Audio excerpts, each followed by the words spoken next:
यह कहानी है एक गांव के एक साधु और उसके मूर्ख बेटे की। ये कहानी हमें ये सिखाती है कि बुद्धिमानी ही सबसे बड़ी धन होती है और कितनी ही चालाकी से हारने का कोई मतलब नहीं होता। गांव के बगीचे में एक साधु बाबा निवास करते थे। उनका एक ही बेटा था जिसका नाम गोपाल था। गोपाल बचपन से ही बहुत होशियार था और वह गांव के सबसे बुद्धिमान लड़का माना जाता था। वह गांव के बच्चों के साथ बहुत अच्छे से खेलता था और उनकी मदद करता था। एक दिन साधु बाबा ने गोपाल को बुलाया और उससे बात की, बेटा, मेरी यही आखिरी दिन है और मैं इस दुनिया को छोड़कर जा रहा हूँ। मैं तुझसे एक बात कहना चाहता हूँ। गोपाल ने आदरपूर्वक उनकी ओर देखा और कहा, हाँ बाबा, कृपया बताएं क्या बात है। साधु बाबा ने कहा, तू अकेला और अनाधिकृत काम करने के लिए मेरे पास बहुत सारा सोना और चांदी है, लेकिन मैं तुझे ये सोना और चांदी नहीं दे सकता क्योंकि यह धार्मिक नहीं होगा। तू मुझे ये बता कर दे कि तू इसे किस तरीके से प्राप्त करेगा। जो भी तू सोचेगा वही तुझे मिलेगा। गोपाल को समझ में आ गया कि इसमें कोई चुनौती है। वह सोचने लगा कि वह कैसे इस सोने और चांदी को प्राप्त कर सकता है। दिन रात गोपाल विचार करता रहा, लेकिन उसका मन नहीं मिला। वह सोने और चांदी के साथ कुछ भी गलत काम नहीं करना चाहता था। वह जानता था कि यह उसके पिता के धर्म का उल्लंघन होगा।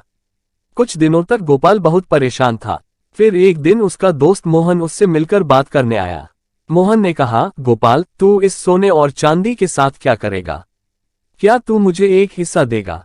गोपाल ने दोस्त को देखा और कहा, मोहन, मैं ये सोना और चांदी किसी गलत काम के लिए नहीं इस्तेमाल कर सकता, लेकिन मैं सोच रहा हूं कि हम इसे साथ मिलकर कुछ अच्छा काम कर सकते हैं।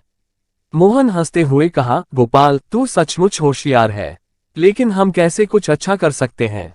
गोपाल ने सोचा और फिर कहा, मोहन, हम इस सोने और चांदी को गांव के सबसे गरीब और जरूरतमंद लोगों के बीच में बांट सकते हैं।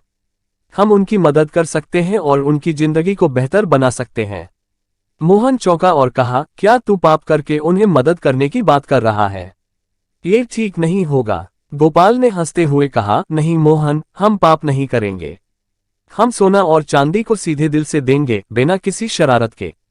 मोहन अब समझ गया कि गोपाल का इरादा बिल्कुल साफ था और वह उसके साथ इस मिशन को सफल बनाने के लिए तैयार था।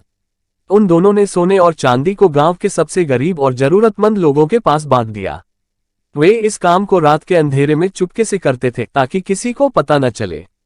गांव के लोग हैरान और खुशी हुए कि किसी ने उनकी मदद की और उन्हें इतना बड़ा तोहफा दिया। वे गोपाल और मोहन की तारीकी से धन्यवाद करने की कोशिश करते हैं, लेकिन उन दोनों ने किसी को बताने से मना कर दिया। एक दिन गोपाल के पिता की मृत्यु हो गई। उसके जाने के बाद उसका पिता सोना और चांदी के बारे में जान गया और वह गोपाल से पूछने लगा कि वह इसे कैसे प्राप्त करा। गोपाल ने अपने पिता से सब कुछ सच्चाई में बता दिया, कैसे वह और मोहन सोना और चांदी को जरूरतमंद लोगों के बीच में बांट दिए।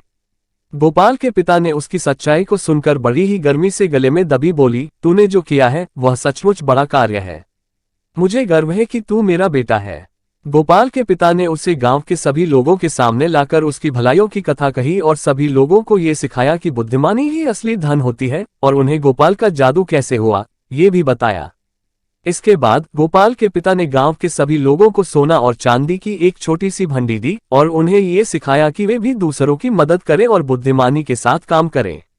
इस कहानी से हमें ये सीखने को मिलता है कि हमें गर्व से और बिना किसी शरारत के अच्छे काम करने का प्रयास करना चाहिए।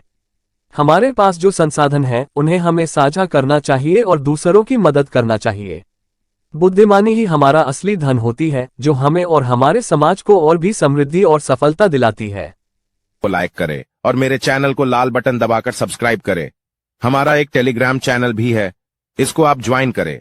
यहां आपको अमेज़न और फ्लिपकार्ट के प्रोडक्ट ऑफर में मिलेंगे।